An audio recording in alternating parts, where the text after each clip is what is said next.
So sorry. You ready?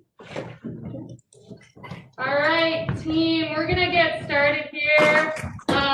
We have kind of a jam-packed day. We have some presenters here, and then you'll notice that we have some additional staff over on the side, and they're gonna introduce themselves as well. To kind of give you a rundown of the day, we're gonna open again with Campus and PD Spotlight. We're gonna do shout-outs. Then we're gonna have these guys introduce themselves. Anders is also here, and he's gonna do our best foot forward presentation. I'm then going to give you guys kind of a general overview of how we recruit our students and how we enroll them and what some of our statistics were this last year. Then we're going to introduce the returner groups to you guys. We kind of spoke a little bit about this when we were reviewing the syllabus, so we'll give you guys a better idea there. The elevator pitch speech, which has already been uploaded to D2L, and then the assignment that's due today at midnight, which is the headshot. And then we'll end with snack pack again, just the best way to end the day. So for campus and community spotlights, does anyone have anything that they want to highlight to start? Anyone? Yeah. Okay, celebration. Yeah, did you go? Yes. Awesome, how was it? It was very good. Yeah? Cool, yeah. Nice. Did anyone else participate in the Martin Luther King celebration? Maybe? Lila, I know, presented at it, right? Yeah, the star of the show. So cool, yeah, if you guys didn't hear, basically on the 15th, we had a virtual celebration. They had a variety of different presentations that they went through, which is awesome. Some upcoming events, we do have some things at the Outdoor Rec Centers hosting throughout the entire semester.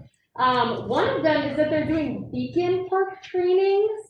If any of you guys have not been up Slushmans, it's supposed to be pretty exciting this semester. So highly, yeah, I see some heads nodding. Thank you very much. So if you guys are looking to learn how to basically use your beacon, we're one of the only universities that actually has a beacon training park on our campus, which is really cool. So that's every week. And then they're also doing a beginning cross country ski clinic, which is so fun. And that's actually free for all of that equipment. So super fun, check it out. It's every week as well. We also then have shout outs. Does anyone want to do a shout out? Yeah. Shout out to Lila for her MLK. Shout out Lila, yes, snaps. Anyone else? Any other shout outs? All right, well, I'll shout out these guys because they have helped me a lot over the past semester. They've helped me a lot with spring orientation. They've helped me a lot with every single MSU Saturday, so I owe them a lot. And so at this time, I'll kind of have them introduce themselves. If you guys want to, you can come forward. You don't have to be in the corner. You can slide on out. I'll have them introduce themselves, and then I also included the staff page on here too, so if you ever want to look up their bios later. Mike, do you want to maybe start? Sure. I'm standing here right now. I'm Mike Bart. I'm the interim director of admissions at the moment. I've been around our office going on 16 years, and then I've been here for actually 20. I was orientation leader for 3.5 years, 3 years, something like that. Before I actually got a real job. I'm not an orientation leader anymore. But I just want to say thank you all for the work you do, and we're excited for the semester, and hopefully get to know you all a little bit better. Hi everyone, my name is Caitlin Ryman. I'm an admissions counselor here at Montana State University, so I get to meet with prospective students, do a lot of virtual visits and things like that right now.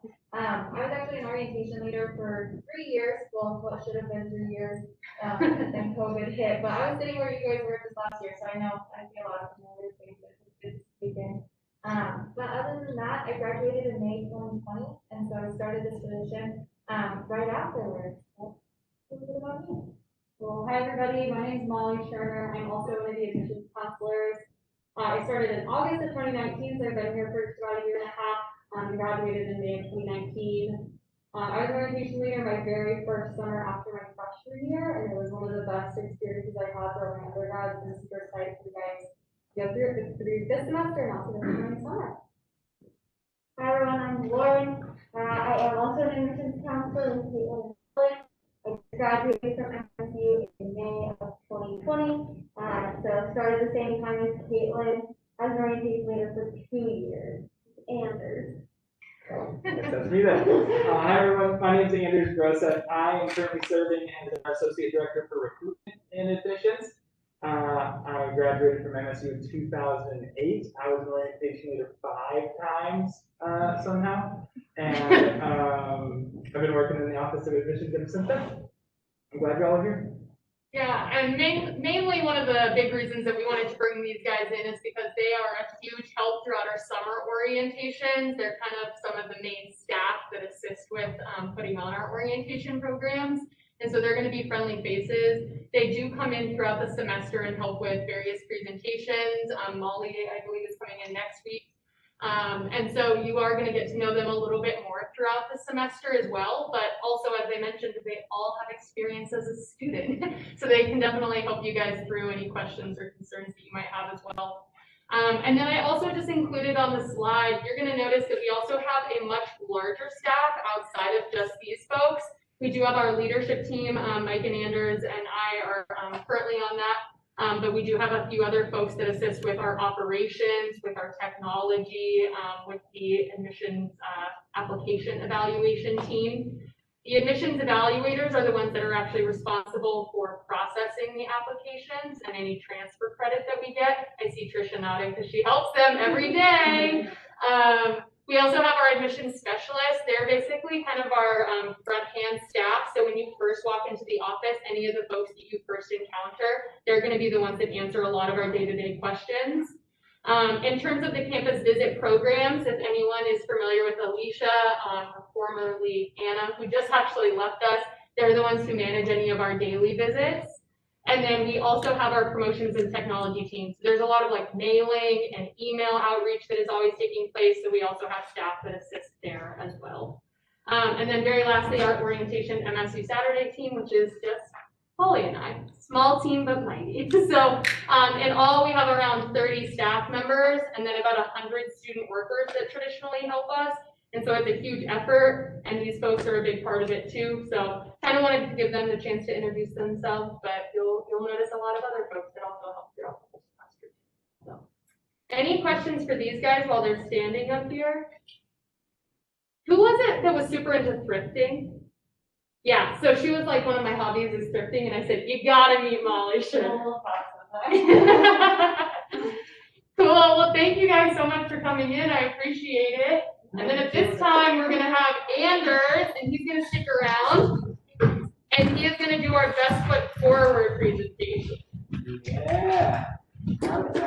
So before we get Anders started, we do have Lindsay passing out some notes. We do have, oh wow, he wanted that. You wanted this little highlight action? So Lindsay is handing out some notes. You guys do want to take notes during this presentation as well as my presentation right after this. Some good background information as we head into the semester. We also then, I believe, Bree printed out a list of the presentations. So I got a few questions about what presentations you guys actually need to take notes on. And so we are also passing out a list of presentations to kind of keep in mind. So by the end of the semester, your portfolio has all the different notes that you might need. Any questions about the notes that you guys are taking throughout these presentations? All right. And Anders wanted this special effect to be included. Ooh. I didn't really mean to do that. Yeah. This thing's working. Okay. So some background about Anders. Anders was previously in this role, as you mentioned, or as you just might have noticed. All of us are pretty much interim right now. So Mike's the interim director of admissions, Anders is interim associate director of recruitment, and I am the interim director of new student programs. And so Anders technically was the one who was in this role up until this last summer, until we just recently transitioned. One of the main reasons that I asked him to do this presentation today is because he is the best damn salesman I've ever known in my entire life. I like to joke that he can sell shoes to a man with no feet, and he's also my best friend. So you get to kind of meet the orientation leaders and kind of carry through some of the importance of what we do on a day-to-day. My salesmanship really is on my PowerPoint skills. Okay, so first off, thank you for letting me come in and chat with you all today. I'm really glad to see so many familiar faces.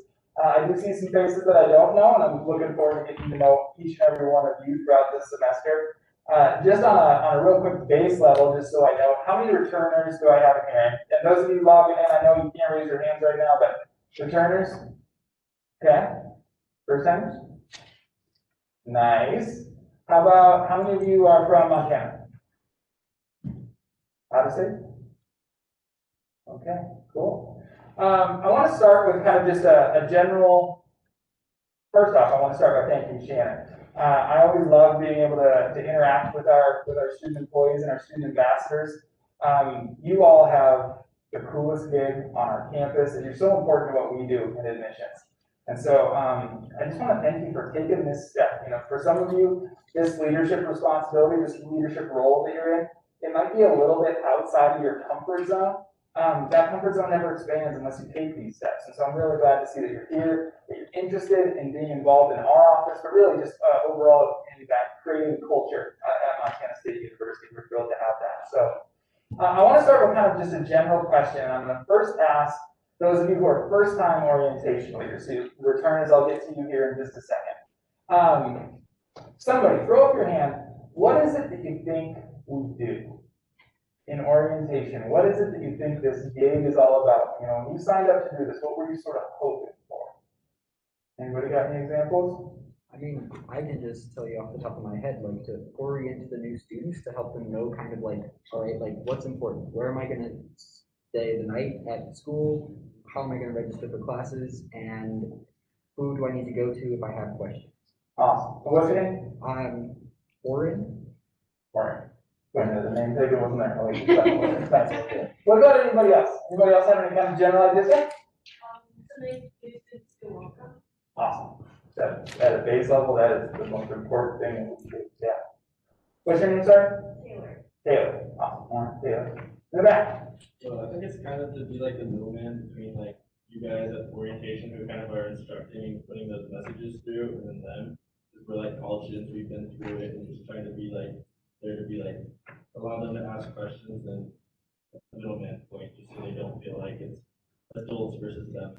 Beautiful. Yeah, and I'm actually going to talk to them about exactly that. So thank you. Now for the returners, what is it that we do that caught you off guard? You know, hearing these things, I think that that's a great description of what we do. But as orientation leaders, what are some of those other things that you end up kind of acting as, rolling as, serving as during your orientation experiences? Yeah, over here. Kind of like just a friend for them, like you get to know them more than you think on your days. I see some of my students at Target, I'm like, oh, are you? They're still in their program, I still say hi to them all the time. Yeah, awesome. I'm gonna get to you. I didn't ask your name. What's your name? Oh, nice to meet you. Isaac? So to this day, I still don't some of them with their like pack course, their scheduling, and just I don't know, sometimes I'll sit down with them and they're talking about the school and like talk about their major or like what's just going on. So like being like find someone that they can like a friendly face that they know will be there for them. Yeah, absolutely. Perfect. I think that's why I wanted to start with kind of just this general statement of, as an orientation leader, this gig that you're in, it gets deep. And not in an overwhelming sense, but it's so much more than just anything that shows up on paper. You know, you can look at a job description. This job is so much more than just a job description.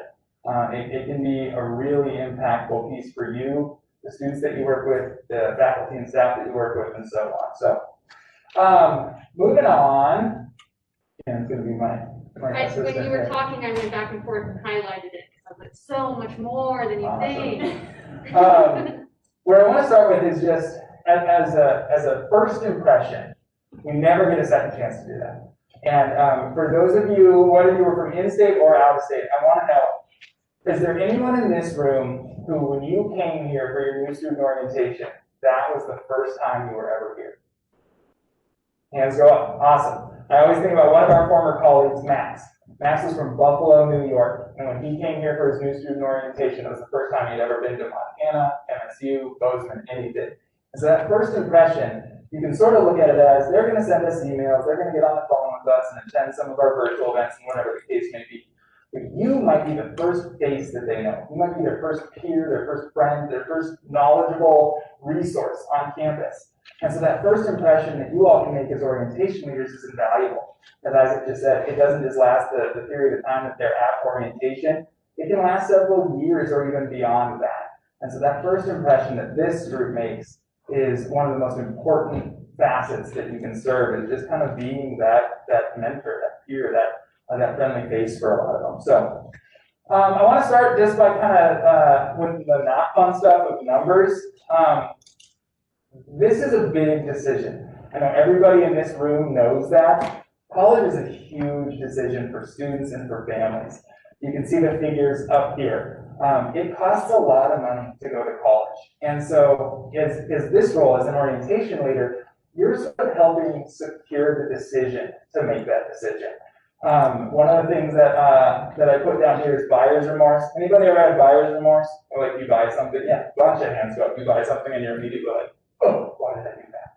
That's what we don't want. That's what we don't want to have students walking onto campus on that Monday or Wednesday or whenever the semester starts thinking, I don't know if this is where I should be. Your role is to make sure that throughout their onboarding process, becoming a member of that Bobcat family, becoming a part of this MSU community, we avoid the buyer's remorse. They know that they've made a good decision. They know who to go to with questions, that this is a place that serves them, supports them, and will help them succeed throughout the time that they're here. So, next thing, does orientation matter? Absolutely. This is one of the most important things that I think a lot of times orientation leaders and even our staff can think, okay, they came to orientation, they're gonna be here. That's not always the case. This can be a hugely impactful period of time that they kind of get to avoid that buyer's remorse, feel more secure in their decision to be here at Montana State University. You're the most important part of our process. You're our closers. And the reason I think that is so important is because Shannon's going to cover this in her presentation. There's a lot of work that goes into getting students to orientation. And this is when they leave campus, hopefully thinking, yeah, I knew this was the place for me. This has got everything that I want. This has got the support services and the friendly faces and everything that I need out of my university experience. And that kind of reassurance just comes from interactions with you. And so when I say that you are the most important part of our overall admissions team, of our admissions goal and what we do, I mean that. Our orientation leaders have the most important job on campus. I also happen to think it's the coolest job on campus, which is why I did it 5 times. So, let's see. The other thing, what makes your job kind of less stressful is that this place is pretty easy to sell. A lot of times we're not in a sell mode when it comes to orientation, but as I mentioned, there's students that come to orientation every single year that don't end up here in the fall. Something happens and they're here, they sign up for their classes, and something happens that, you know what, that's not going to be the place for me. So when you're looking at how to reassure that decision, this university has a lot to brag about. Great university, quality academic programs, the location. One thing that takes a lot of stress off of your shoulders, you're not on a commission, but I always ask that pretend like you are. I think it's sort of a point of pride that if you can have all of the students who are in your orientation groups come here in the fall, that is sort of a point of pride that, okay, I didn't lose anybody. You know, I didn't lose anybody from my gang for the entire summer. They're all here. Unfortunately, just behind the closed curtain, you won't really know that. But I think that is something to kind of strive for, is that you're not going to get extra money or extra, we're not going to give you extra laudatory recognition if all of your students come, but that's kind of a personal pride thing. Make sure that you're giving your best to make sure that all of your students kind of know what their best can be once they're here. What we do is it's kind of not just what MSU has, it's what we do at MSU, and that's kind of what you get to relay, that middle person relationship. So, okay, so what are orientation leaders? Your peer mentors, that kind of middle ground figure that we were talking about. One of the things that I always subscribe to is it can never go unrecognized how important it is to have a mentor, and it should never be taken for granted how honored you should be to be a mentor. And that's one thing that, not in a pressure-packed sense, but that's going to be on each and every one of you. That opportunity to serve as someone's mentor. that first person that you know they can go to with questions. You kind of set the tone for their 4 years that they're going to be here at Montana State University. You are the one who kind of gets to set those first couple of steps for them to follow. Tell your stories, make your students feel excited and welcome. I kind of talked about the closing aspects earlier, but what you're really going to get throughout this entire presentation is that we want you to be you. Each and every one of you has your own unique attributes, skill sets, backgrounds, and that's what students want to know about. They want to know kind of how can I see myself in their shoes? How can I see myself in this community? And that's really important, that the importance of your ability to kind of relay that, have the information, have the answers that they're looking for whenever possible, and then that kind of helps them take those first couple of steps. Set the tone and an example. Now, your students are going to look to you as that mentor. You're a student here. They want to be a student here, so they're going to kind of follow that example. They'll follow your lead, sometimes blindly, to a fault at times. One of the stories that I always like to tell. Do I have any nursing students in here? Okay, do you know Miss Rapp, Susan Rapp? She's one of the assistant deans. Okay, so when my parents worked on campus, they were involved with the orientation program. Her husband was one of their orientation leaders. And so he noticed throughout the summer that everyone was just following him wherever he went. You know, little instruction, they were just going to follow him. So he's walking across campus one day, the sprinklers are going, and he decided to put it to a test. He said, well, they're following my lead, let's see if they do this. He walked straight through a full lawn of sprinklers, his entire group, right behind him. And so that is that example that you set. They're going to follow your lead. And so in the time that we have students on campus, that lead that they're following, that's something that you get to shape. How can you create the culture that you want to see on this campus? Because your students are really going to kind of follow in your footsteps, sometimes to a fault. This thing right here, I always talk about this. It was one of the coolest episodes I've ever heard. Anybody listen to This American Life? Anybody into this? Okay, so This American Life is a radio show / podcast that just tells stories, basically. And this episode right here from 2015 was talking about why people cry on airplanes when they're watching movies. And the examples that were given in this episode are some really cheesy, like, rom-coms, romantic movies, stuff like that. And they had all sorts of different stories about why people would cry at these movies. And it was because when you're in an airplane, you're sort of just willing to accept whatever is. You're sort of out of your own element, you're out of your own control, you don't have the steering wheel. And so these folks would talk about, yeah, I just felt comfortable crying because I was sort of not in control. Now, they're still in control of their actions, obviously, but I think being open to the experience. You'll have students in your groups that kind of have a certain exoskeleton, if you will, that melts immediately just when they start to get in the groove of interacting with their peers, interacting with you, your other orientation leaders. And so I always encourage students to just think about that. If you're open to the experience of having them on campus, they're going to be much more open to the experience of being on campus and kind of seeing their future steps at Montana State. So, did I mention anything else? No? Cool. Language. This seems like a commonsensical one, but it's a comfort zone thing. I think all of us have probably been in a position where you're in front of a group like this. Your groups generally won't be this big. So you're going to be in a group like this, and maybe you're not getting a lot of feedback. Maybe they're not laughing at your jokes, or they're not answering the questions that you ask them to answer, or whatever the case may be. And you decide, okay, I need to connect with them. I'm going to take that one step maybe outside of my lane to see if that can help make that connection. And then all of a sudden, you're dropping F-bombs in front of your group, or whatever the case may be. Language is a really important one. You always have to think before you act or say anything that you're going to say.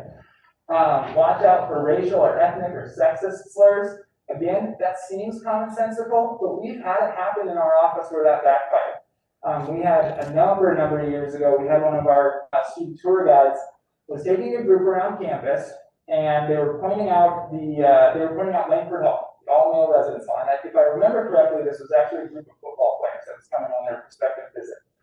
And so they're talking about Langford Hall, and the tour guide said, but you guys don't want to be there. You're going to want to be in the co-ed halls with all the girls, right? Well, one of the students on that tour was gay. And all of a sudden, he sees himself as, is this not a place where my identity is respected or valued? Is this not my community? Didn't end up coming to school here. And so always kind of be mindful of the things that you're saying that would be palatable by everybody or to anybody. So, swearing, obviously, we don't want you to swear, naturally speaking. Proper English, again, I'm going to talk a little bit about this here in a second. You're a part of this end product of Montana State University, and if students start to see the little bit of gaps in terms of, oh, it's a little bit more lax than I thought it was going to be. They don't speak the way that I thought they were going to speak. All of a sudden, that culture that we're trying to build, it starts to dissolve a little bit. So always, again, just be mindful of things. You maybe appear to your group, but you're still valued and viewed as a leader to others across campus. And again, not to put too much weight on the shoulders, people on this campus are going to be tuned into you. You are our student ambassadors. You are our student leaders. And so they'll be listening, they'll be watching, and they're going to be really keyed into the things that you're saying, the information that you're relaying. And if things go south, generally speaking, Shannon will get a phone call on that. So, the rules for being a good orientation leader, there's a million of them. And it's sort of ingrained in our office, and that's what this training course is all about, is we want to help you succeed once you're put in a position of being that orientation leader. Orientation leaders are admissions staff. We view you as a part of our team. And one of the things that I would say to any of our student ambassadors is, I'm going to treat you like an adult until you give me a reason not to. And that's kind of the theme in our office, is that we'll give you wiggle room, but we need you to have that wiggle room to act professionally. Bend, don't break. This is another thing. There's always circumstances that will cause you, that if you set the rule, there's a bend of that rule. Never break. Never let any of your students kind of overstay their welcome, if you will. This is a group that has some flexibility, but to a point, we do need to kind of have that firm grasp of, this is what we do on this campus, and whatever you're doing, fill in the blank, doesn't line up with what our values are, what our culture is, and that bend don't break mentality is a really important one. Dress code, I'm sure Shannon will talk about that. Be honest, shape your rhetoric. This is one thing that I'm big on. How are you being heard? How are the things that you're saying being received by your audience, whoever that audience might be? Everyone has stories, and those stories have a time and a place, but what we're trusting you to do is assess that time and place. Is this an appropriate thing to say to my group of incoming students? Is this an appropriate thing to say to an individual? You do have stories, so when you're being honest, you can be honest in a way that still paints a good picture. And that's one thing that I think is really important, is kind of shaping that tone, shaping your message. Be on your toes. Things happen in orientation that can come out of the clear blue. One of the examples that I always use with this, I think it was you and Mallory, right? Yeah. Was it your group? We combined group. Yeah. So Bree and Mallory, one of our former orientation leaders, in their welcoming session with their groups, had a girl who I think had low blood pressure or something like that. She passed out. That is generally not a circumstance that we just want to throw you into. And so those things can happen. And what we hope you have is that ability to, again, then kind of flex and be adjustable, be malleable to any different circumstance that comes up. Don't make promises that you can't keep. That is, again, a huge one. If you have a student who asks you a question, and I'll get into this, but if you don't know the answer to that question, and if you tell them, I don't know, but I'll go get an answer and I'll follow up with you. You darn well sure better follow up with them. That is really important. Don't say that you're going to do something that you don't end up doing, because what's really important is that that's your reputation. That's our reputation. So follow through. Don't make that promise that you can't keep. And then more that I'll talk about later is to know what you don't know. That's probably the most important thing that you can have in this role or just in life in general. What is your lane? How do you stay in that lane comfortably? So, yeah. Be knowledgeable. Student orientation leaders are generalists. I always want orientation leaders to know a little bit about a whole lot about the university, rather than knowing a whole lot about one thing. Because you'll have a student and you can tell that student everything that they're wanting to know about the academic program, what credits do I need, and how many hours of class am I taking, and so on and so forth. But then the minute they ask you about, what about clubs and organizations on campus? If you don't have anything, then that student only kind of knows one thing about what they're hoping to know about. So what this class is all about is giving you the basics of everything. I'll kind of talk about some of the different things that you most likely will be asked about, but to have that kind of base knowledge about a lot about this university, the places, the buildings, the people, the traditions, and the history, those are things that are really important for students to know, because if they don't know those things, they can't see home here. You know, they can't see that this is their place in their community. So,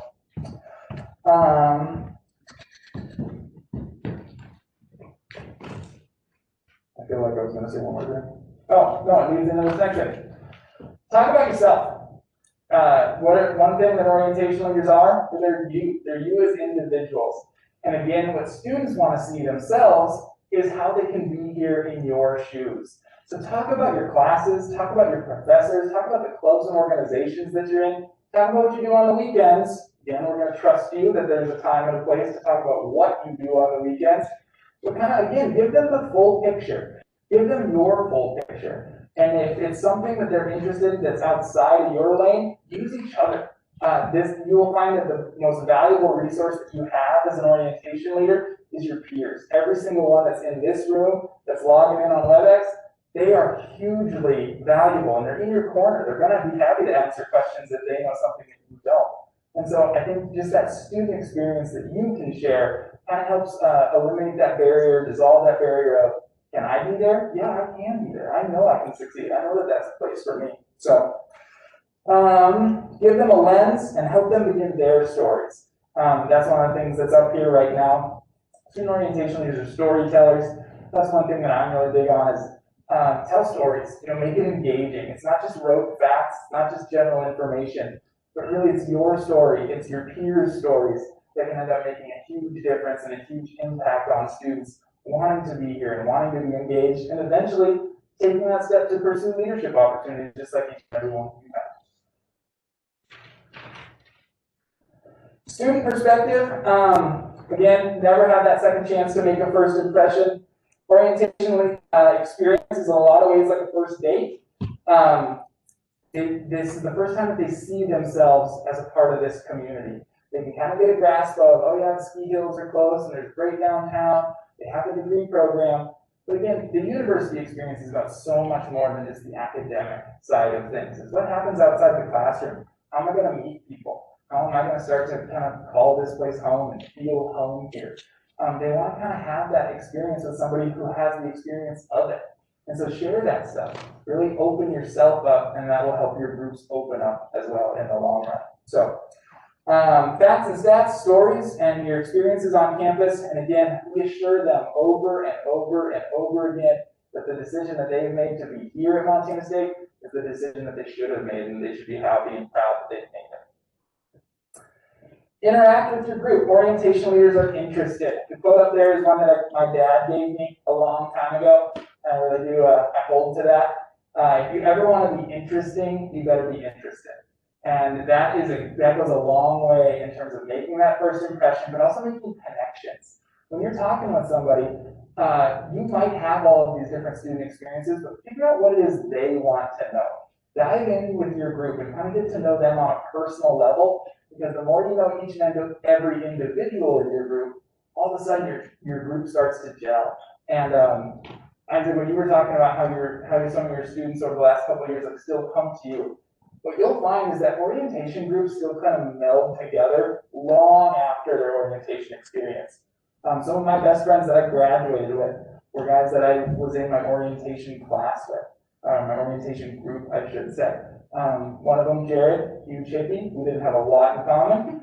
One of my best friends of all time. He lived down the alley from me for 2 years. It's great. So, introductions. Get to know why the students are looking at MSU, what made them choose this place.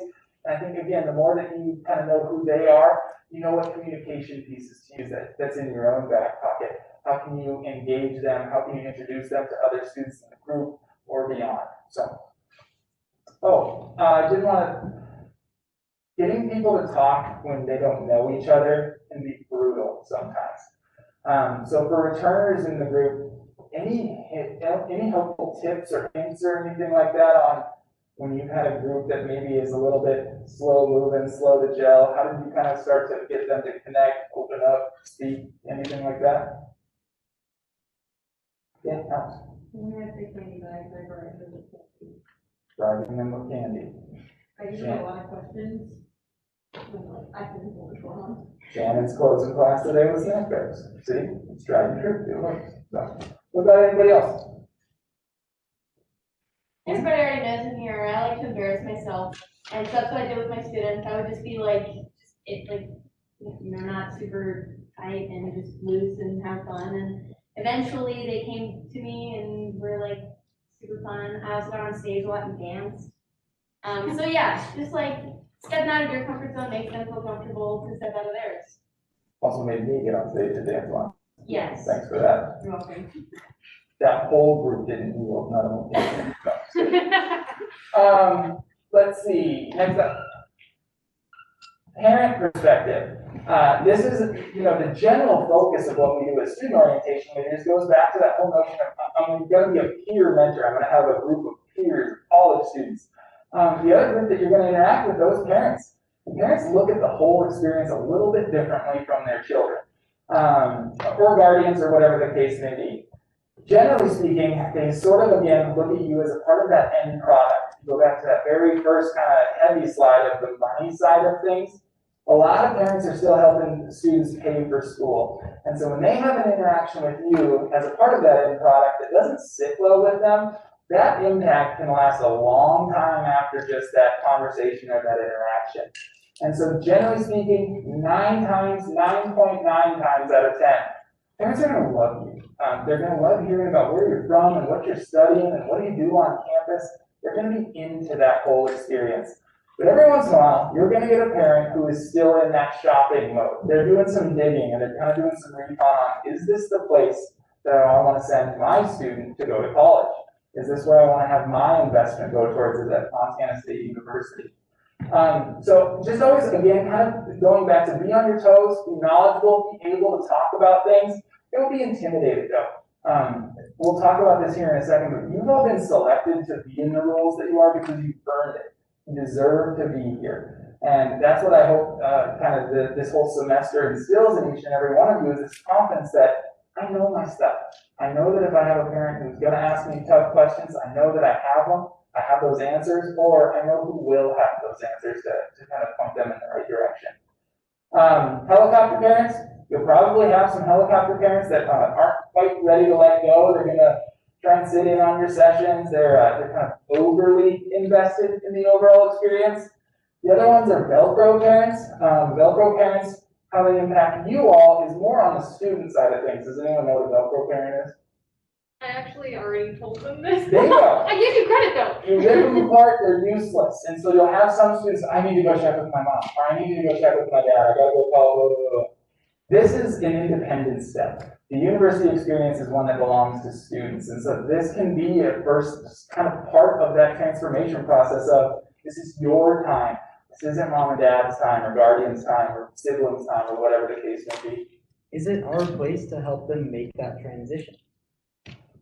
I think in the right circle, he asked for those of you who didn't hear, is that our place to help them with that transition? I think through general conversation, you can help lead them. You can lead a horse to water, but you can't make them drink. That's kind of how I look at that. You can lead them to, hey, this is your university experience. This is going to be your class schedule. This is going to be your major. If they don't take that bait, if they never take your advice, then that's sort of out of your hands. But I do think it is your responsibility to shed light on that. That, this is going to be your overall process, not whoever else is kind of tagging along. That's a great question.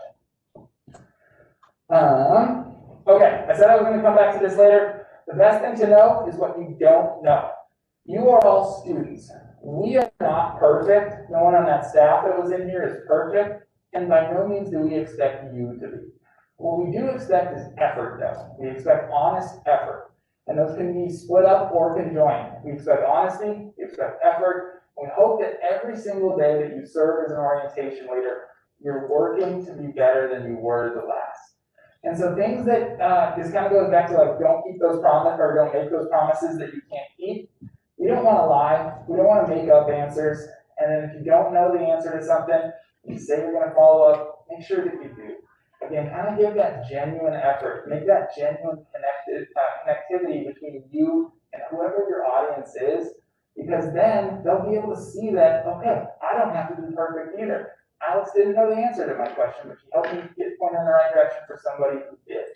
And so those things that, we can put examples up here. We still run into this on the professional side of things, that you kind of get pinned in that corner of, I don't know the answer, but they're really grilling me. I'm just going to make something up so all of a sudden the pressure is lifted and then we can move on from there.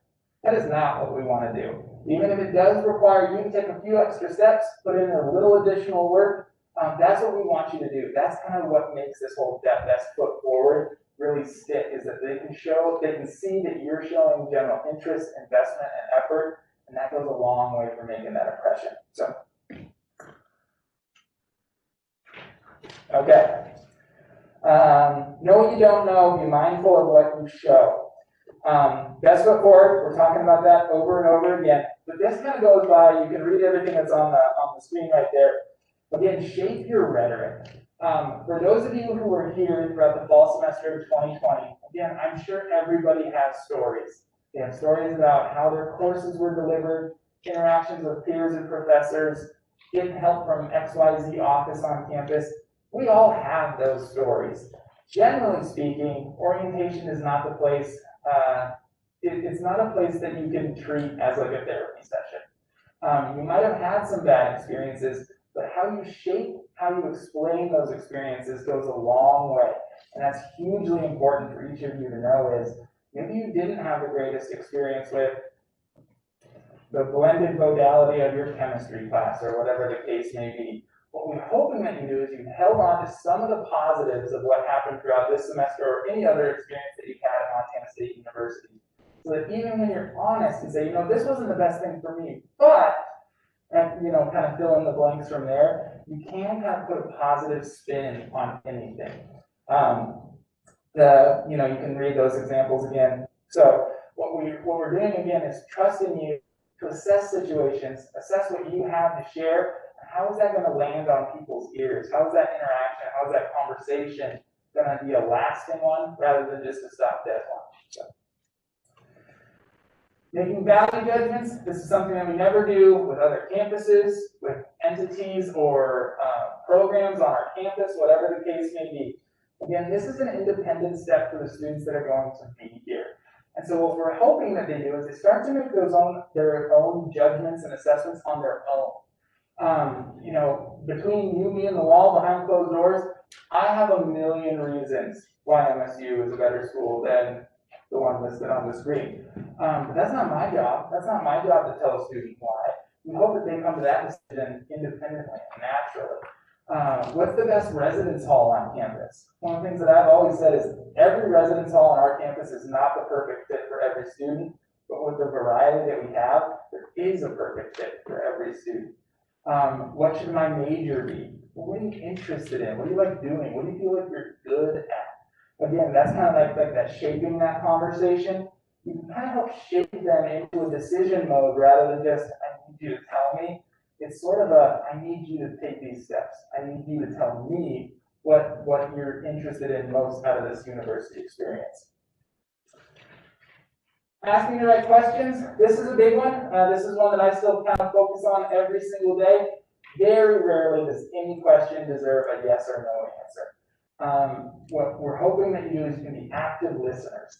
Active listeners to hear, they ask this question, but what are they actually trying to get out of that question? Are classes really big at Montana State? Yes. Well, what are they trying to know? Is there a balance to that? Do they have that intermix of small and large classes? Can I have a talk with my professors? How do you do that? And so there is always kind of that rote answer of yes or no, but what we're hoping is that you can kind of engage with your students enough to know, okay, this is actually what they want to know, and this is how I can answer that for them. So, yeah, that's good. Information. I mentioned just random stuff, the be on your toes aspect. There's a lot that comes out of students' interests that they're hoping that you can kind of give them some insight on. Not all of it will be your area of expertise, and that's why, Shannon, mention that our whole staff, we are so in your corner. Anything that we can do. If you just randomly see us in a hallway, and you say, hey, I have a student who's really interested in this, I don't know what to tell them. Grab us. We're always there for you, and that's kind of what our role is with you all, is that, you know, we're backing you up every single step of the way, and we're going to trust that you are acting and moving forward in a proper way. Scholarships, resident versus non-resident, I think that's some of what you're going to talk about. Advising and course availability. Funding and budget cuts is one that I can actually see there being several questions on throughout the rest of this year. And so, you know, to the best of our ability, we'll fill you in on what we think you should know. But then from there, if there's any questions that come up that you just don't, we generally do have that information. We can have a one-off conversation, even if it takes a parent out of a session or a student out of your group for a moment. If it helps you kind of facilitate the rest of your group and move forward throughout an orientation session, please know that we're always there for you. Shannon, me, Mike, Molly, whatever. We're more than happy to lend a hand with whatever comes up. So,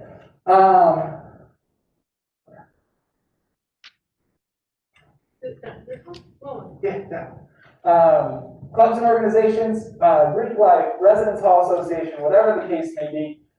That's again part of that university experience of what else is there but school here? How do I make this place home? And so if you're involved with a group, talk about your group, but then talk about the different services, and there's over 300 different student groups and organizations at Montana State University. I personally didn't choose to go fraternity or sorority life, but I know somebody who did. Maybe you can talk to them. These questions will come up. And so again, utilize each other as much as you possibly can, because then that'll kind of show that you're not just the individual, but this is a team mentality, and that beyond a team, this is really a community mentality where there's always something that they can go to. So, okay, 5 important things to close out. First rule, have fun. I wanted to, once you mentioned, like, this is another thing I stole from my dad. My dad always used to tell us this whenever we were leaving the house or whatever. He always used to say, remember the first rule. In our household, the first rule is always have fun. That is going to make you the absolute best orientation leader. There is nerves that go along with this. For the returners, how many of you were nervous in your first time doing this? Yeah, almost every single hand goes up. It doesn't come naturally to everyone. It does take work. You know, and that's why I go back to that. Be better tomorrow than you were today, and 2 days later, be better than you were tomorrow. It takes work to get good at this. Don't be afraid to be good at it, because once you're in your groove, this is a really, really fun opportunity to help welcome students to this community that you're a part of. Again, be proud of this position that you're in. You deserve to be here, and we are thrilled to have you here. This is the coolest job on campus. That's why I did it 5 times. There is nothing better than connecting with a group of your peers and then seeing them succeed. Whether they keep in touch with you or not, you'll see your students from your orientation groups walking across campus 2 years down the line. That's sort of a badge of pride, badge of honor. So, yeah, I got it. You know, I saw one today, actually. You did? I was walking and I was like, hey, that's Caitlin. Yeah. Say hi. It was weird. It was like 2 years ago. It's phenomenal. Yeah. I think that's such a cool feeling. You know, I played a part in helping them find this place and kind of find their spot in this place. So, genuine interest. Again, if you want to be interesting as an individual, be interested in an individual. Ask them questions, engage with them, and not just in the group setting, but if you see them eating alone in the dining hall, or if you see them walking along across campus, you know, tag along with them. Ask them, you know, where are you going? What do you think about this place? Where are you from? You know, kind of dive in and make those genuine connections. Be a good listener. Again, don't just kind of revert to that yes or no answer. Kind of figure out what they're trying to figure out how you can help them. Again, it might take some extra work, it might take a couple of extra steps, but again, that will go a long way in terms of them feeling comfortable at this place, at our place. So, and last but not least, the 5th thing, orientation leaders are amazing. You are awesome, and we are here to help you however we can, whenever we can, often as we can. We get to interact with you all throughout the semester and the different presentations and coming to classes and whatnot. We're really happy to be a part of your team. You know, I was saying earlier that orientation leaders are sort of a part of the admissions staff. I always look at that in reverse. I'm so happy to have the opportunity to work with each and every one of you. I'm happy to have the opportunity to work with Shannon and watch her oversee this group and kind of take it to a level that it hasn't been at before. So again, thank you so much for being here. Thanks for letting me have a minute of your time today to kind of go through some of this stuff. I'm happy to answer any questions if people want. How did I do? I did pretty quick, huh? You gross up did a little bit. Yeah. Only 5:15 and it's 5:21. So. That is a win. For those of you who don't know me, that is a big time win that I went back. So, does anybody have any questions about the conversation pieces? You know, how we see the role that you serve? What do you think of this role that you're serving so far? Anybody? This is like not an important question. Those are the best ones. In like the times of COVID in the professional world, are people still shaking hands? Hell no. Okay. That was one of your No swear. I'm going bow bumps all day long. Actually had a student at orientation for spring orientation. He came up and I think what he was trying to do was just really show, you know, almost from a reverse order. He wanted to make that good impression. He kind of wanted to show, hey, I'm here. I'm really into this. And he went for a handshake. I think bow bumps is probably the best way to do it. And you can do that with like VPs and presidents on this campus, and they're into it as well. I saw President Cruzado over the weekend, and she went for it. So I figured that's the seal of approval. Anybody else got anything for me? I'm just kind of curious, you said like that we might get a lot of questions coming up about like the budget cuts and funding. Yeah. Like, is there a certain reason, like, are those coming, or? It could be. Yeah, that's a great question. So every 2 years, our state legislature meets and they set the budgets for university or public education for the next 2 years. They're currently meeting, and the numbers that you'll read in the paper or hear about or whatever the case may be, there's a pretty wide swath in terms of what budget cuts could be. But generally speaking, budget cuts are expected in one way or another. That won't be official until the legislature recesses, I guess, until they've made all their final decisions.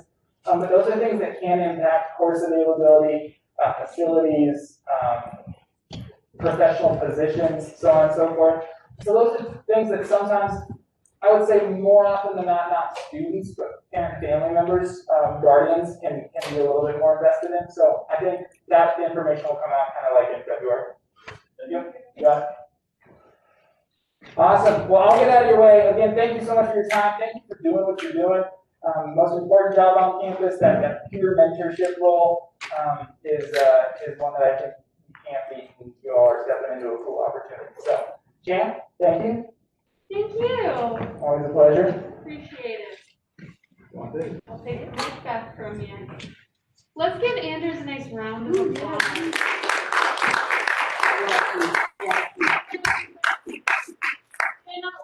He's such a salesman. The PowerPoint. It is the PowerPoint. I have literally watched Anders Grosset literally sit and talk to like a student until 6 at night when they first showed up for their visit at like 4 o'clock. So he will just chat. He's a fan favorite. So thanks, friend. Thanks, everybody. Have a good evening. All right, so as we kind of close out class here, we have another 30 minutes or so. I'm going to roll through loads and loads and loads of facts, stats, graphs, PG jokes. If you want to look back at this, we are going to upload, I already have this PowerPoint uploaded on D2L, but we'll upload it again with the notes to give you guys a better idea. I'm going to be covering some basic information on MSU's founding, basically how we've gotten from then to now, our pipeline development, incoming student breakdown, and then just some like general fast facts for you guys. Really, the purpose of this presentation is to give you guys a good idea of what our students are going to be coming in with background experience of, right? We have students coming in from all across the world, all across the country, all these different socioeconomic statuses, all these different in-state versus out-of-state, so many things to consider. And this gives you a good idea of how we get them through the door and then where you are actually meeting them. So to start, does anyone know when MSU was founded? Can anyone throw out the date?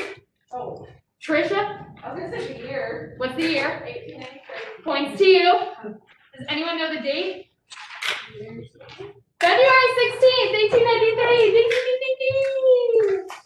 Does anyone know what the first building on campus was?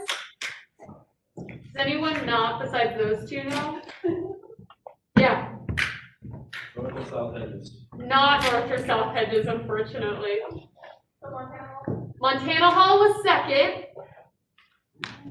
Bree? Taylor Hall. Taylor Hall. Does anyone know what's housed in Taylor Hall? Exactly. Taylor Hall is basically the A-frame that's down next to Linfield. It is like a tiny little house-looking thing. It now houses 4-H, but it was the first building ever on campus, and then Montana Hall was the second, which is kind of fun. So, MSU was founded back in 1893. We were the first institution in the state of Montana by one day. University of Montana was founded on February 17th, and we will hold that for the rest of history. We were originally founded as what is commonly known as MAC, so a lot of the Alumni Foundation usually says MAC. Montana College of Agriculture and Mechanic Arts. We had 5 incoming male students and 3 females. We had 8 students in our first class. We then, over the years, became Montana State College. If anyone looks at the sub doors out here when you're walking out, it still has MSC on it. You're going to still see that in some of our history books and whatnot. And then by 1965, we became Montana State University.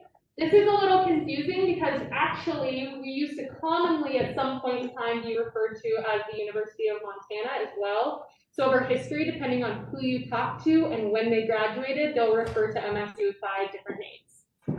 But all the way back in 1893, we were founded. The first building on campus was Taylor, second was Montana Hall. The Montana Hall was actually built because we were in the race to become the capital for Montana. There were 3 places that were being considered. One was Helena, one was Deer Lodge, and one was Bozeman. One got the prison, one got the university, and then one became the capital. So the Montana Hall was actually built because they were like, oh, if this becomes the capital, this will be the capital building. And that's why it was put up on top of the hill. So there was basically originally a road that ran all the way up through, as you can kind of see here, and then all the way up to the building, which later became known as our president's office, Montana Hall. We originally got the land because there was a bunch of land that was donated by a bunch of farmers, and also a $1,500 donation from Nelson Story. That might sound a little bit familiar to some of you guys because we do have a Story Street as well as the Story Mansion. So some of these names are going to keep coming up as kind of familiar with both on campus and off campus stuff. Also, just a little like addition to what you're saying. Yeah. If you find in a bunch of like sort of like the area close to the Story Mansion, there are lots of different old houses that have plaques on them that are like historical and stuff. So you could also just like tell the kids about scavenger hunts when they come to school. It's true. So any house that you see that has a plaque in the yard is basically a historical home in Bozeman. So it's recognized as a historical home, and they have to follow like homeowners association rules and stuff like that. So there's some really cool places, like especially along Wilson. The first president at MSU was Augustus Ryan. Has anyone heard of him before?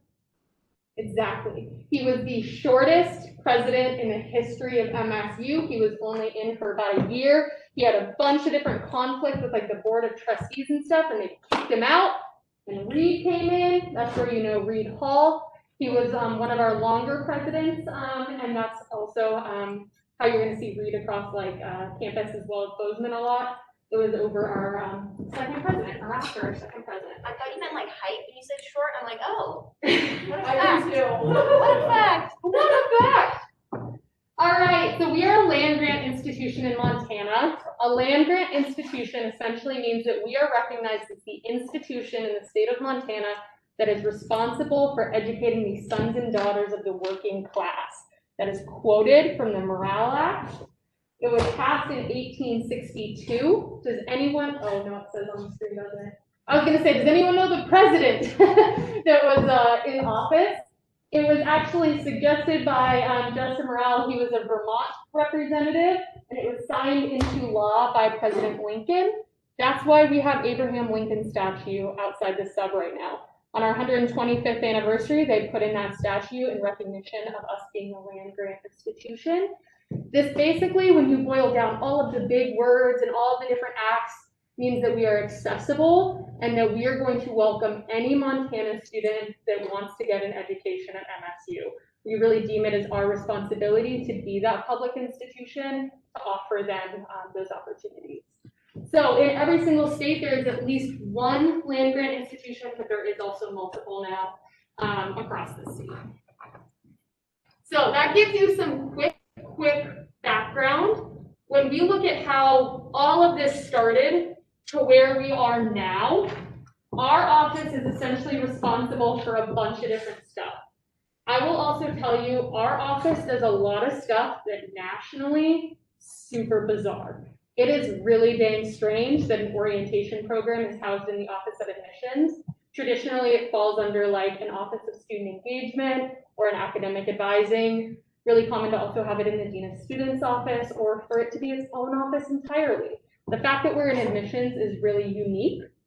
The other big piece that's really unique is that we are responsible for all incoming scholarships. Everyone thinks financial aid does that. No, in fact, that's the Office of Admissions. They're the ones that manage it when it gets into like the system and figuring out how much their bill is actually due. But in terms of what scholarship students are awarded when they come in, I slice and dice money with parents and students all day long. So we're going to talk a little bit about that. Some of these other things might be a little bit more obvious. New student recruitment, that's when we hang out at like college fairs, we meet students here on campus, we host MSU Saturdays, processing undergraduate applications, and then also new student credit. So anyone that comes in with like AP, IB, dual credit, credit from another institution, we manage all of those things. So how do we do it? To give you guys a better idea, our office has been really, really successful, and not just our office, but our campus has been really, really successful at recruiting students over the last few years. We do not take that lightly. We are in the rare. When I talk to my colleagues at other institutions, they are hurting. We are really, really rare, or in a rare position to be a public institution right now that has as many out-of-state students and that are still actually going up in terms of academic indicators. And we'll talk a little bit about that. And so it is something that we do not take lightly. We work extremely hard, but it is not just us. It is you guys. It is how quickly financial aid gets back to them. It's how quickly the registrar's office gets back to them. It's when the dean of students is in a hallway and sees a tour and waves at them. It is a campus-wide effort. We always joke that everything on this campus is recruitment. So the number of times that our staff has seen like picking up trash on campus, it's because we know that a campus tour is going by in 15 minutes and we want our campus to look nice, right? So those are things to keep in mind. It is definitely not an easy task, but how we do it is we start massive. Does anyone want to know, when we look at like the pipeline, for example, does anyone want to know how many students we start out with by emailing and sending mailers and reaching out to them? How many students do we reach out to on average every single year? Throw out some numbers. Yeah. 250,000. 250,000, bigger.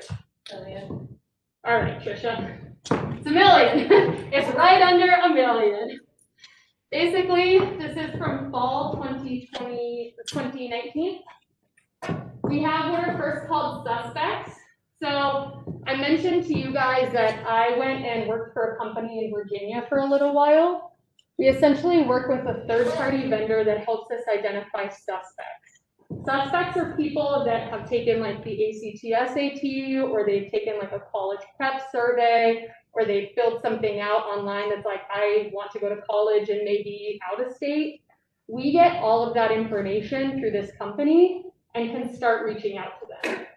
We identify them as prospects when they've essentially taken action, which means they've responded to an email, signed up for a campus tour, applied to MSU, wrote us, something that basically means that they're opted in and they're interested in who we are. We then boil that down and we have final year prospects. The difference between these two is that we start emailing and reaching out to people when they're like freshmen, sophomores. I have met people at college fairs that are like 10 years old, no joke. So when you start getting prospects, that's like everyone in the pool, but final year prospects are gonna be your seniors. We then process right around 24,000 applications every single year. We'll show you guys how that has grown, because it's been a huge undertaking for our admissions evaluators to continue processing so much. And then in terms of enrollees, around every single year, we have an incoming class that we meet at orientation. It's around 3,600. This basically shows full incoming students, so like graduate students as well, or Gallatin College, anything like that too. So when you're looking at prospects, this shows you how it has grown over the years. This has been a huge effort by my previous boss, Rhonda Russell. She started partnering with that company that I worked for in Virginia and started building out the pipeline so early so we could reach this point today. She saw back in 2008 and was like, we are going to be the next Boulder. She always refers to Boulder. She was like, there is nothing that separates us. We offer just as many academic programs. We are just as nice of a ski town. We can make it happen.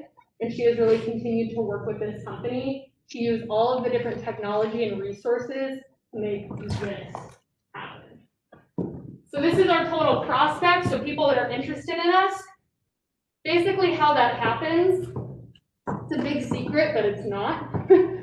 We buy names on behalf of the company. The company, I should say, buys names on behalf of us. So basically, we have access to student information. So when a student takes the ACT, SAT, their name becomes public for all of the different institutions across the country. So then we can start communicating with you guys. That's really nice because I think in some ways it does make sure that some students that would never hear about us get our information. The biggest group that it really assists is students that are not thinking about college at all. By getting in their mailbox, by communicating with them, by sending letters home, it actually starts to have the conversation about going to college earlier. And we've seen a huge uptick in some of those lower income or first generation students or non-traditional students compared to previous years. With that, there are some other ways that we get information. Big part of that is going to be recruitment. So college career fairs, filling out those surveys, high schools, that kind of thing. When we look at applications, as I mentioned, right around 24,000, we are up this year by a bizarre amount.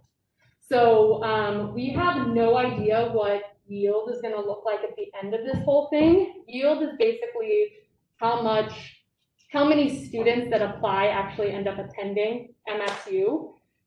Yield for us traditionally has been really strong because we're really good at getting out and basically offering them scholarships really early and responding to them very quickly, being the first in their mailbox, the first person to turn around an application. And so that creates really good rapport. We have no idea what this year is going to look like, but that 24,000 number has already been reached, like by a lot.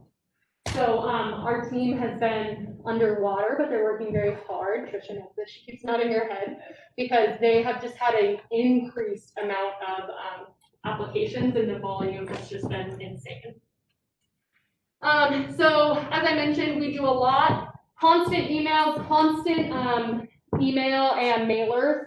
Some of the most traditional ones. We do have texting. We've been texting students for about the last year and a half now. Travel. This last year, that team that was up here hasn't been able to travel, and so they host a lot of virtual events. They attend virtual college fairs, which can be pretty slow. So I give them a lot of credit because they've definitely been able to keep up morale, but it has been a little challenging with COVID. And then very lastly, campus visit programs, those MSU Saturdays, the daily visits, all of that good stuff. This shows you admits by state. Does anyone want to know or anyone want to guess what our top feeder is? Our top feeder state, so the top state outside of Montana that we get the most students to enroll at MSU. Washington. Washington. Anyone want to guess the next one? Not Alaska, but it's up there. Colorado, nailed it. So as you look at this map, you'll see that some of our big ones are Montana, Washington, Colorado, California, Idaho, Minnesota, Alaska, Illinois, Wyoming, and then you lose me. But we'll show a list later. We also do have a pretty big presence in the Northeast as well, but we have had a student from nearly every single state in the last 7 incoming classes. So we've had about 48 or 49 out of 50 represented for the last 2 years, which is awesome. All right, this shows you our enrollment. The biggest that we've ever been was in fall 2018. We were just under 17,000. We dipped a little bit in fall 2019. And then this last year, as a result of COVID, we dipped a little bit more. But honestly, again, considering the circumstances, we are up compared to every public institution in a relatively close state. We have kind of exceeded the odds by keeping some of our students here. A big part of that is kind of offering in-person classes still, or offering at least a blended format. Allowing our students to live on campus has also been a big consideration. But you can see the massive growth that we've had in the last few years. All right, this breaks it down for you for in-state and out-of-state. The reason that we break out WUI, we'll kind of talk about that a little bit more. WUI is essentially a scholarship that offers students 1.5 times of in-state. The reason that we break them out is because for revenue purposes, they're classified differently, essentially. So this shows you our increase. You'll notice that in-state has gone up a little bit, but out-of-state has gone up a ton. When you look at our incoming classes, we are right around a 50-50 split, which is truly unheard of. We have around 50% of our students coming in from the great state of Montana and 50% from out of state. So this shows you our MSU totals for fall 2019 and how that comes together. All right, with growth, often your indicators go down, as you can imagine, because as you're growing and you're accepting more students and you're enrolling more students, it's really common that sometimes like your average GPA would go down as a result of that. And again, ours have gone up. It's been a huge effort to make sure that we're recruiting the right kind of students, but this is huge. For those of you that are maybe less familiar, our ACT is out of 26 and SAT is now out of 1,600. So we are far above the national averages for incoming freshmen. Right now, incoming freshman is right around like 21 ACT traditionally. And so our average freshman class is right around 3.5, 25, and 12.30. You can see the Montana University system as a whole. You can see some of our other schools in the state as well, down here as well. A lot of those, of course, are going to be 2-year, 4-year community colleges. So their enrollment as a whole, you wouldn't expect to be, 15,000 anyways. But we have seen some growth for some of our other institutions, which is exciting. This was all taken pre-COVID. I will mention, if you look at them now, they do honestly look a little bit different as well. All right, so when we sell MSU, the way that we set MSU apart, this is the big brag. This is like what we tell all of our tour guides. This is what we basically teach our admissions counselors right when they start. We are recognized in the top 3% of colleges and universities across the entire country for research. What that means is that every single student has a research component that's built into their curriculum. Research looks very different across the board. In my presentations, I always joke, like, I had no interest in being that person in a white lab coat with goggles. Research really just means that you get a hands-on experience. So for my brother, who is an engineer, it meant that he built a submarine as part of his capstone project, and it had to maneuver an underwater obstacle course. He got sent to a national competition, he competed, and he got money for it. On the flip side, I was an education student, and so that meant that I spent my entire semester in a classroom developing lesson plans, applying for grants, understanding how my lesson plans meet the expectations of the state and the standards of the state education standards that are set. And so it looks super different based on the type of student that you are, but really it's setting you up for success. So at the end of the day, you can get a job. And that's usually where all the parents in the crowd are like, yes, thank you for saying that. Because at the end of the day, we want to make sure that our students are set up for success so they leave here. So research is huge. Out of all of those schools that do research, we are one of 2 in the entire nation that are recognized as being primarily undergraduate. So the take home there is that students are not competing against these older students to get into a lab, to meet with a faculty member, to have those experiences. So you're that much more ahead of your peers. And then very lastly, there is not a location like ours while offering those other two things as well. And so skiing, hiking, biking, all that good stuff is super accessible, and that's what sets us apart for so many students. So this is the big brag that you're gonna see printed on like all of our handouts, on all of the booklets, all of that good stuff. In terms of just quick, by the numbers, this last fall, 16,249, we are primarily undergraduate. We do not have that many graduate students on campus. What is feeding this institution is our undergrad enrollment. With that, they have over 250 different programs to choose from in 8 different colleges. Letters and science is currently the largest by like minuscule amounts. Engineering then there follows. Does anyone want to guess the biggest major on campus, the most enrolled major? Business? Not business. Nope, not nursing. Nursing is actually our smallest college on campus, but the only thing in it is nursing, right? While a lot of these others have like 12 areas of study. It's in engineering. Does anyone want to guess the discipline? Mechanical. Mechanical engineering makes up 20% of just the College of Engineering as a whole.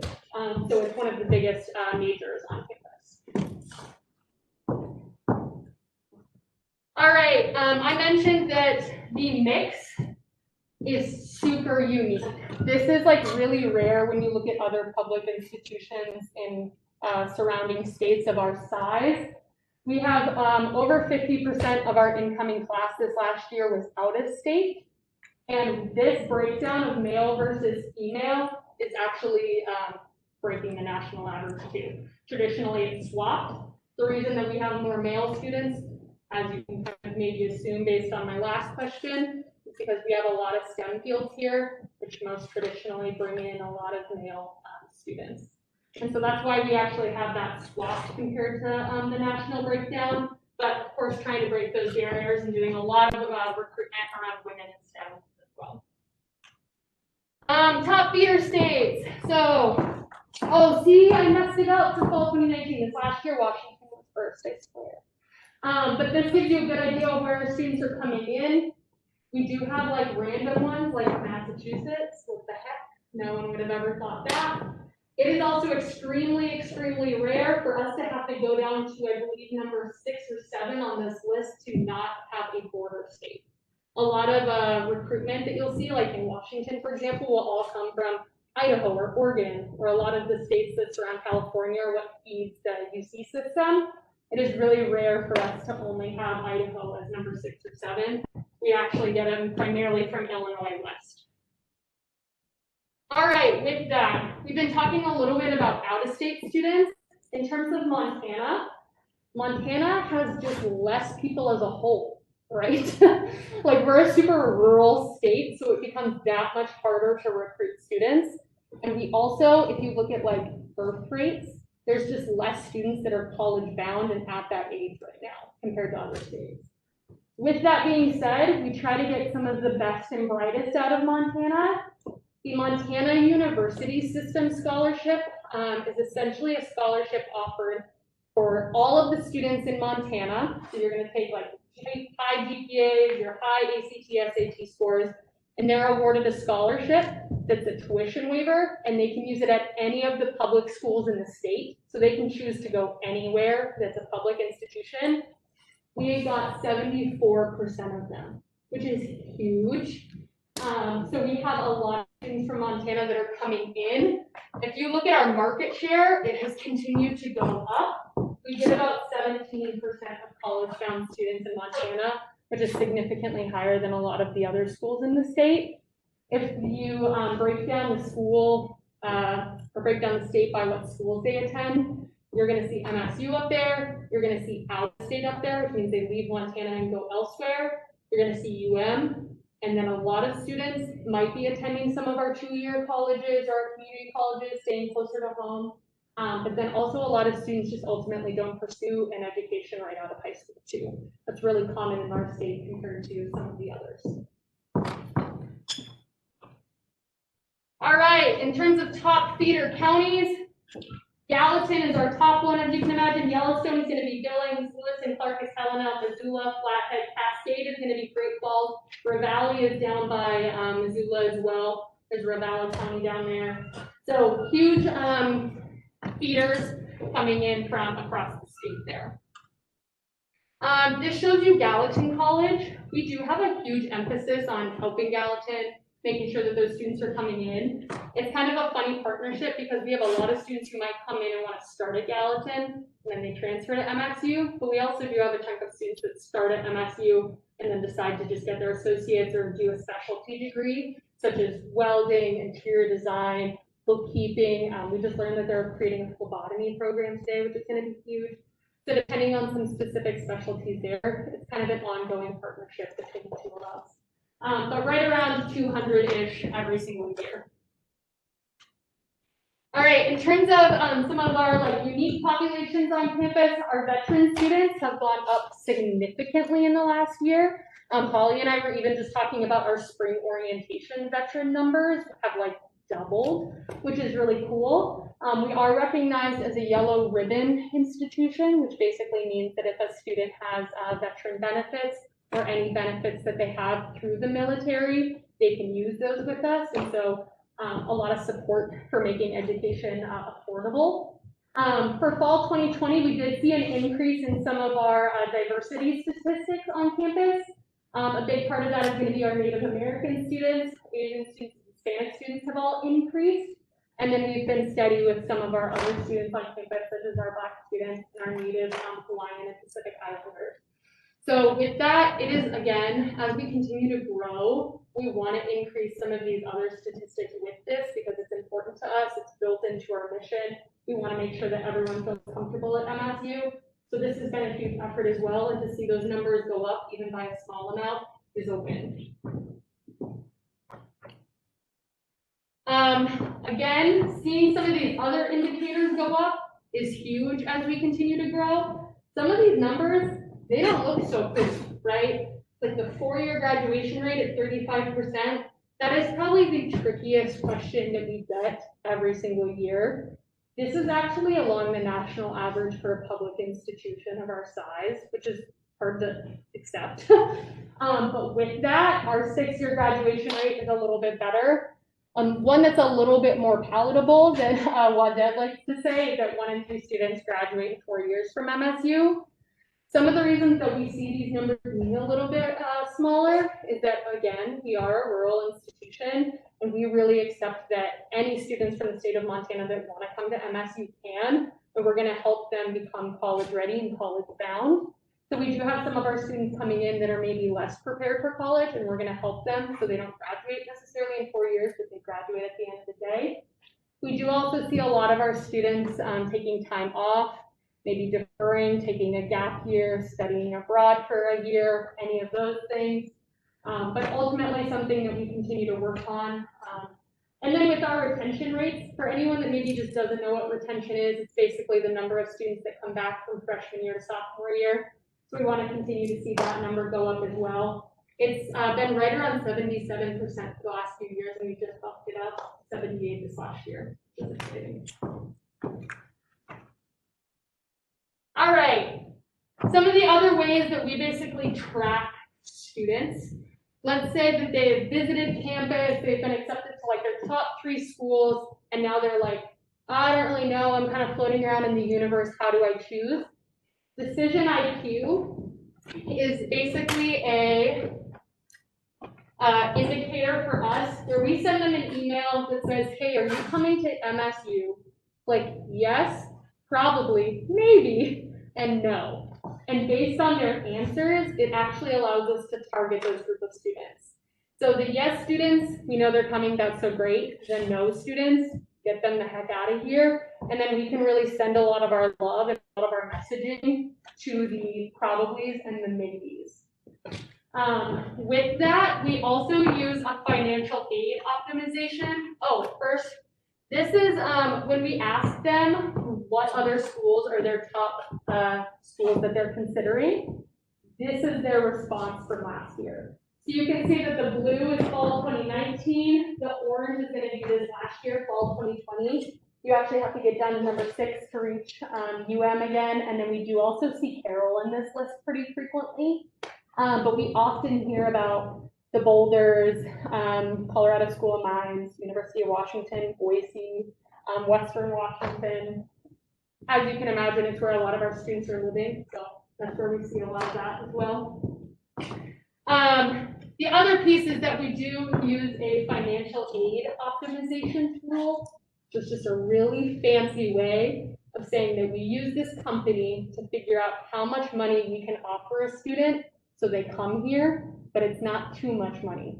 So if a student would have came here, if it was $15 and we offer them $20, that means that we could have saved that $5 because the student was probably willing to pay the other half anyways. So we use some really fancy scholarship programs to make sure that we're offering students the right amount of money, but it's not too much, so we can save that and offer it to someone else. So when it comes to our resident students, our resident scholarships, honestly, are a little bit smaller, but that's because the cost of attending MSU for our resident students is significantly less than our out-of-state students. We actually lose money on every single Montana student that comes here. And for our out-of-state students, we actually end up making up a lot of that cost, right? So when it comes to Montana students, our scholarships change from $1,000 one time all the way up to $3,000 per year renewable. For our out-of-state students, there are 2 scholarship programs that we use. One is our Achievement Awards. Those range in value up to $15,000 per year. Sounds like a lot of money, but we just really give that to like the top of the top of the top students. And then we are a part of WUI, which is the Western Undergraduate Exchange. Those are those students that, as I mentioned, is 1.5 times the in-state rate. So we again lose money on WUI students. So there's this really tricky game that a lot of important people that are much higher than me always play about what our enrollment's gonna look like, how much money we're giving away, but we wanna grow, but we also wanna make money. And so they're constantly juggling all of these indicators. So when you're looking at financial aid optimization, basically we break them into index. And so it will show you, this is academic index. So this actually isn't what I was trying to show you, but this is exactly what it looks like. For index, we'll basically have students that are low income students all the way up to the most high income students. And then we basically break them out every single year and look at how many students we have coming in from all of these different areas and how we can maybe allocate more money to a certain population or bring in more money from external sources as well. So it's a really tricky game to play, but we throw money at them, we recruit them, we show them a lot of love, and then they ultimately end up enrolling. In terms of where to go from here, we are seeing the national averages that college recruitment is going to become that much more competitive because the birth rates in the state, as well as the entire United States, is going down. So it's going to become that much trickier to recruit students to attend an institution. And as Anders mentioned, attending an institution is probably the second most expensive thing you'll ever do in your entire life, besides buying a house. And in some cases, it's more expensive than buying a house. So depending on where you're at, it's a huge decision. Some things that we always get asked: how big do we want to be? All of these things are continuing to open in the next few years and continuing to become unveiled, which is very exciting for our recruitment efforts. In terms of delivery methods, with COVID, obviously, there's been so much consideration around the delivery and methods that we administer in education. And then our strategic plan, every single 3 years, I believe, every 3 years we review our strategic plan and make sure that we're staying on track. What goals have we met? What goals do we continue to work on? So down here, Rhonda always likes to put admissions works at least 3 years in advance. Like we're talking to sophomores right now, right? When we're continuing this relationship throughout their high school experience. So all of these things that might feel really far off in reality aren't. Like they're asking us about, do you have a fitness center? And you have to think, yeah, by the time this sophomore enrolls, we'll have a brand new fitness center. So that's what we're gonna highlight. So a bunch of information that I just threw at you guys. I know that that's kind of like a bunch of stats, facts, graphs, and stories. But what questions do you have as you kind of digest all of that? Yeah. How exactly do we work with like Yeah, so the question was, how do we work with Gallatin College? Gallatin College applications are actually processed through our office. So when they apply to MSU, we basically process their app. Gallatin College is then responsible for putting them through orientation and getting them registered for classes. Students that are admitted to MSU can take Gallatin College courses. Students that separately just apply to Gallatin College cannot take MSU courses unless they apply to MSU.